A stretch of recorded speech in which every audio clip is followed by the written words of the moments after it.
আজকে এমন একজন মানুষের দাওয়াতে আমরা এখানে এসেছি যার একটু সময় পাওয়ার জন্য সারা দেশের মানুষ অধীর আগ্রহে থাকে। আজকে তিনি নিজেই মেজবান হয়ে গেছেন। মালাকুল মউতের হালত যেমন হবে, শেষে নিজের জান নিজের কবজ করা লাগে। আজকে আমাদের হযরত ওই অবস্থায় আছেন। কথাটা বলার উদ্দেশ্য এই জন্যে বললাম যারও অনেক কথা বলবেন, ভাই বলবেন, আমাদের আরেক ভাই, প্রিয় ভাই হযরতুল আল্লাম শেখ খালেদ সাইফুল্লাহ ইউবি হাফিজাহুল্লাহ ভাইজানও এসেছেন, তিনি কথা বলবেন, তাদের কথা শুনবেন। আমিও কিছু কথা অল্প বলে চলে যাব। সময় কম আমার, দূরে যাব। আমাদের আরেক বড় ভাই আব্দুল বাসেত খান হাফিজাহুল্লাহ, তিনি অনেক দূরে যাবেন, সেই জন্য আমি আমার আসরের পরের টাইমটা ওনাকে দিছি। আমি অনেক দূরে যাব, বুঝেন নেই? আব্দুল বাসেত খান সাহেব যাবেন কোথায়? অনেক দূরে, আর আমি যাব অনেক দূরে। তো এই জন্যে যেহেতু ওনার দূরটা একটু বেশি লম্বা, ওনাকে আগে আমরা ছেড়ে দিছি। কথা অল্প, কিন্তু এই অল্প সময়ের কথার মধ্যে আমি চেষ্টা করব সময়ের ভয়ঙ্কর কিছু ফিতনা নিয়ে আপনাদের সামনে কথা বলতে।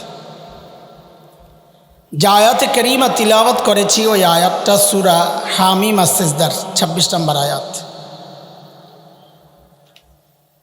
ইমাম কুরতুবী রহমতুল্লাহ আলাইহি তাফসীরে কুরতুবীর মধ্যে রাইসুল মুফাসসিরিন হযরত আব্দুল্লাহ ইবনে আব্বাস রাদিয়াল্লাহু আনহুমার রিওয়ায়াত এনেছেন যে এই আয়াতটা আল্লাহ মক্কার কাফেরদের সম্পর্কে নাজিল করেছেন। কাদের সম্পর্কে? মক্কার কাফির। বলেন কাদের সম্পর্কে? আচ্ছা, নবীজি সাল্লাল্লাহু আলাইহি ওয়াসাল্লাম নবুয়ত পাওয়ার আগে মক্কায় কাফের ছিল না? ওদের সম্পর্কে না। নবুয়ত পাওয়ার পর যারা কুফরি করেছে, সহজে বোঝার জন্য আমরা এখানে বলবো আবু জাহেলদের সম্পর্কে নাজিল করেছেন। বলেন আমার সাথে, আয়াত আল্লাহ কাদের সম্পর্কে নাজিল করেছেন? আবু জাহেলদের সম্পর্কে। বক্তব্য দুইটা, কাফেরদের বক্তব্য ছিল দুইটা। এক, নিজে এই কোরআন শুনবা না, দুই, কাউকে শুনতে দিবা না। আরও সহজে যদি বলি, দিন নিজেও মানবা না, কাউকে মানতেও দিবা না। মূলত এই বক্তব্য কাফেরদের না, মূলত এই বক্তব্য ইবলিসের। ইবলিসের চূড়ান্ত টার্গেট হচ্ছে বান্দাকে রব থেকে বিচ্ছিন্ন করা। এটা ইবলিস নিজে আল্লাহকে চ্যালেঞ্জে বলেছে। সূরা আরাফ 16 নম্বর আয়াত। ইবলিস বলে, আল্লাহ বলছেন, قال فبما أغويتني لأقعدن لهم صراطك المستقيم। আল্লাহ যাদের কারণে আমাকে তাড়াইছেন, ইবলিসকে আল্লাহ তাড়াইছে কাদের কারণে? হ্যাঁ, একটু কথা বলেন আমাকে। ইবলিসকে আল্লাহ তাড়াইছে কাদের কারণে? আদম হাওয়ার কারণে। আর ইবলিস নিজে তাহাজ্জুদ গুজার ছিল। কথা বুঝেন নাই, কথা খোঁচাটা বুঝতে পারেন নাই। আরে ইবলিসকে আল্লাহ তাড়াইছেন কাদের কারণে? তো আদম হাওয়ার কারণে তাড়াইলে ইবলিস কি নিজে তাহাজ্জুদ গুজার আল্লাহওয়ালা বান্দা ছিল? আরেকজনের কারণে ফেঁসা গেছে। ইবলিস বুঝি কিছু করে নাই, তো আরেকজনের উপর দোষ দেওয়া এটা কোন অভ্যাস? ইবলিস নিজেই অপরাধ করেছে, ইবলিসকে আল্লাহ তাড়াইছেন ইবলিসের অপরাধের কারণে। বুঝা গেল এটা একটা শয়তানি স্টাইল। দোষ করে নিজে, চাপায় আরেকজনের কান্দে, পুরা হাসিনা স্টাইল। শিখছে কার থেকে? আরে হাসিনার থেকে বলে ইবলিসে শিখছে। পোলাবান কয় কি ইবলিস শিখছে হাসিনা? হ্যাঁ, হাসিনা শিখছে ইবলিস থেকে। উল্টা বলো কেন? যাই হোক, এটা বিষয় না। ইবলিস আল্লাহকে চ্যালেঞ্জ দিয়েছে, আল্লাহ যাদের কারণে আমাকে তাড়াইছেন আমি ওদেরকে ছাড়ব না। কি করবি? বলে ওরা যেই রাস্তা ধরে আপনার কাছে আসবে, সিরাতে মুস্তাকিম, আমি ওই রাস্তায় বসে যাব, আসতে দিব না। এই সিরাতে মুস্তাকিম হচ্ছে কোরআন আল কারীম।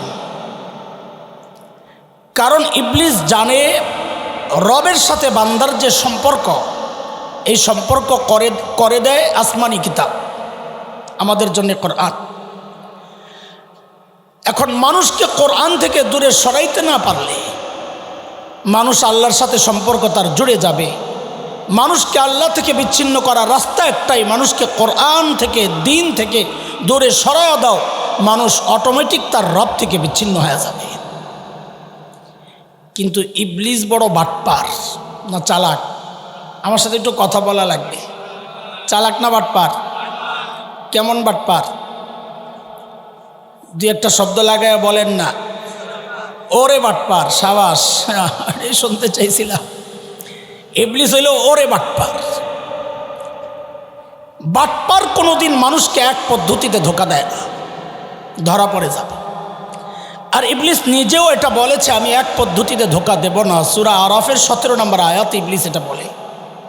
আল্লাহ বলছেন, সুম্মা লাআতিয়ান্নাহুম মিন বাইনি আইদিহিম ওয়া মিন খালফিহিম ওয়া আন আইমানিহিম ওয়া আন শামাইলিহিম ওয়া লা তাজিদু আকসারাহুম শাকিরিন।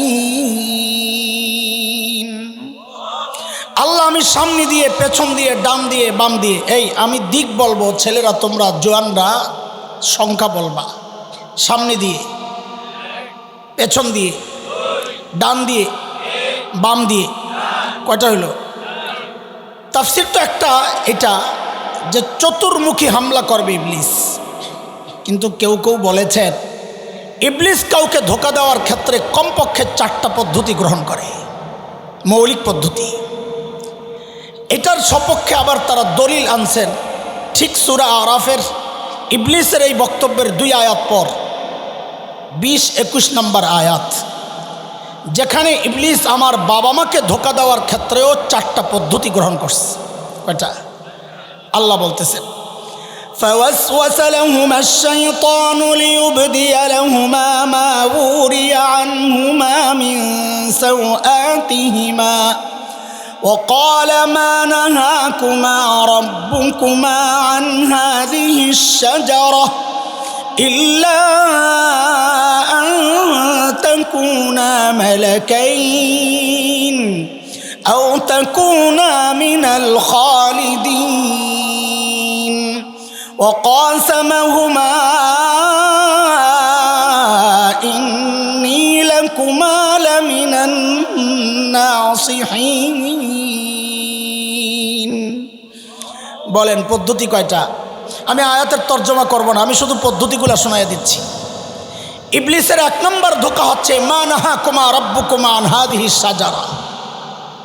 আমার বাবা মাকে যায় জিজ্ঞেস করে, এই ফল খান না কেন হুজুর? ফল খান না কেন? বলে আল্লাহ নিষেধ করছেন। বলে আরে হুজুর, আল্লাহর কথা তো বুঝেন নাই।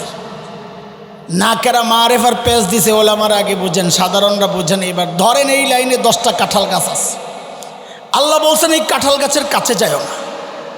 এখন ইবলিস গিয়ে জিজ্ঞেস করতেছে ফল কেন খান না? বলে আল্লাহ নিষেধ করছে। ইবলিস বলে আয় হায়, আল্লাহ এই 1 নম্বর গাছ যে আছে না নির্দিষ্ট আশ-শাজারা, এই গাছের ফল খাইতে নিষেধ করছেন, আরও যে 9 গাছ রয়ে গেছে এটা তো নিষেধ করে নাই।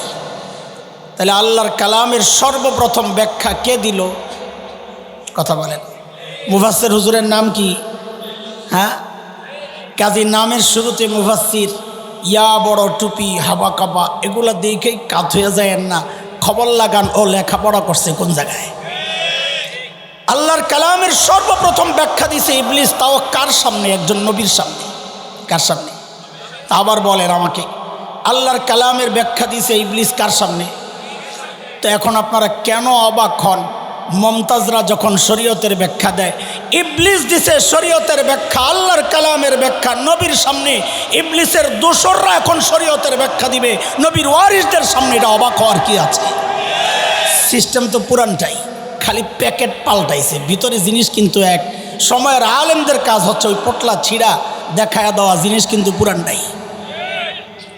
শয়তানের 1 নম্বর ধোঁকা, দেখছে ব্যর্থ, ইমাম গাজালি বলেছেন শয়তান কখনো এক পদ্ধতিতে লম্বা টাইম সময় দেয় না, একটা ব্যর্থ সাথে সাথে আরেক দিক দিয়ে হামলা চালায়। শয়তান যখন দেখলো প্রথম পদ্ধতি অকার্যকর, কাম হয় নাই, মারছে 2 নাম্বার, ইল্লা আন তাকুনা মালাকাইন। ফল কেন খান না হুজুর? আল্লাহ নিষেধ করছেন। হায় হায় হুজুর, বোকা হুজুর, কিছু বুঝে না। আল্লাহ নিষেধ করছেন কারণ এই ফল খাইলে আপনারা ফেরেশতা হয়ে যাবেন, এটা আল্লাহ চায় না। বলে এখানে কি ধোকা? এটা আকীদা বুঝতে হবে। আহলুস সুন্নাহ ওয়াল জামাতের আকীদা হচ্ছে সমস্ত নবীর মর্যাদা সমস্ত ফেরেশতার উপরে। বলেন নবীর দাম বেশি না ফেরেশতার? নবী আদম তো আগের থেকেই ফেরেশতার চেয়ে মর্যাদায় উপরে আছে, তিনি ফল খাইয়া নিচের মর্যাদায় ফেরেশতা হতে যাবেন কোন দুঃখে? ঠকাইতে চাইছে না জিতাইতে চাইছে? ঠিক এই সময়ের কিছু মানুষ মাদ্রাসাওয়ালাদেরকে নিয়ে এই খেলাটা খেলতে চায়। আমাদের শিক্ষা সিলেবাস সংস্কার কইরা ওলামাকে চায়, আলেমকে চায় ডাক্তার বানাইতে, বলে ইংরেজি ঢুকাও, বিজ্ঞান ঢুকাও। হ্যাঁ, আমরা ঢুকাই, আমাদের প্রতিষ্ঠানে আছে, আমরা ইংরেজি বিজ্ঞানের বিরোধিতা করি না। কিন্তু যাদের পক্ষ থেকে পরামর্শ আসে ওরা আমাদের আপনজন কেউ না, দূরের শত্রু যখন এই পরামর্শ দেয় তখন আমাদের ভেতরে ওই পিছনের কথা মনে পড়ে। ইবলিসও চাইছে আমার বাবারে ফেরেশতা বানাইতে, ওরাও চায় আলেমকে ডাক্তার বানাইতে, আলেমকে ইঞ্জিনিয়ার বানাইতে। অথচ নবী বলেছেন খায়রুকুম মান তাআল্লামাল কুরআন ওয়া আল্লামা। মর্যাদার দিক থেকে দুনিয়ায় আলেমের কাছে সাধারণ মানুষ অন্য যে কেউ হোক, আলেমের সামনে মর্যাদার দিক থেকে কেউ সমান হতে পারে না। শিক্ষক এবং ছাত্র তাদের সমান কেউ হইতে পারে না। আল্লাহ এমনি তো মর্যাদা উপরে উঠাইছেন, তিনি অন্য কিছু কইরা নিচে নামবেন কোন দুঃখে? আপনি বলবেন এই হুজুর তো বড় গাইয়ার খ্যাত সেকেলে ব্যাকডেটেড, খালি আমগরি পিছনে লইয়া যাইতে চায়।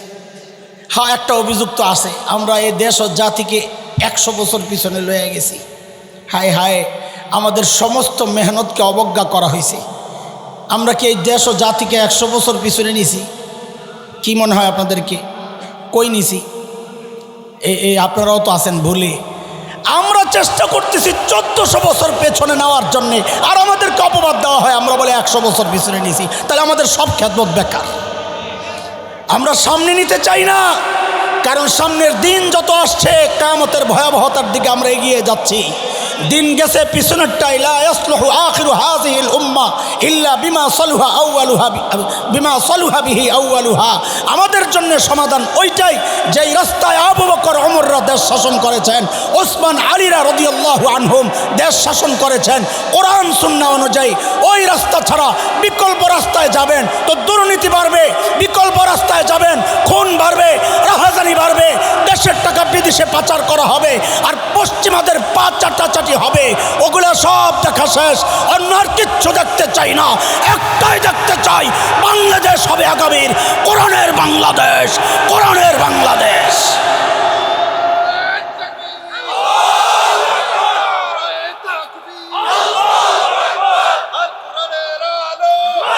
মুহতারাম হাজরিন, সচিবালয় কি করবেন? সংসদে জানলে সচিবালয়ে কি অন্ধকার থাকবো? সব জায়গায় জ্বালাতে হবে, ঠিক আছে না? আমাদের স্লোগানগুলো নিয়ে বসা দরকার, যে স্লোগান ঠিক করো। পোলাবেন স্লোগান দেয় জিহাদ জিহাদ জিহাদ চাই, বলো। আর পরেরটা না কবি বেটা, একটা তো আমি কইছি। তো যদি জিহাদ করে বাঁচতেই চাস, তোর যাওয়ার দরকার নাই, তুই আমার বিপদের কারণ হবে। আমি তো যাবো শাহাদাতের জন্যে। কথা বলেন, জিহাদে যাইতে হবে শহীদ হওয়ার জন্যে, বাঁচার জন্যে না। বহু স্লোগান আছে, আমি খালি বসে বসে হাসি আর চিন্তা করি। এগুলো নিয়ে গবেষণা হওয়া দরকার, ঠিক করা দরকার এগুলার। শয়তান যখন দেখলো 2 নাম্বার ধোকায় কাজ হয় নাই, এইবার মারছে 3 নাম্বার, আও তাকুনা মিনাল খালিদিন।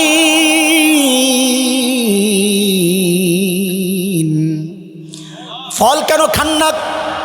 বলে আল্লাহ নিষেধ করেছেন। বলে আরে হুজুর, আল্লাহ কেন নিষেধ করেছেন আপনারা তো বুঝেন নাই। এই ফল খাইলে জান্নাতে স্থায়ীভাবে থাকার ব্যবস্থা হবে, আল্লাহ চান না। কারবার দেখছেন, আদম আর হাওয়াকে আল্লাহ কি জান্নাতে স্থায়ীভাবে থাকার জন্য বানাইছিলেন? কই পাঠাবেন বইলা বানাইছেন? وَإِذْ قَالَ رَبُّكَ لِلْمَلَائِكَةِ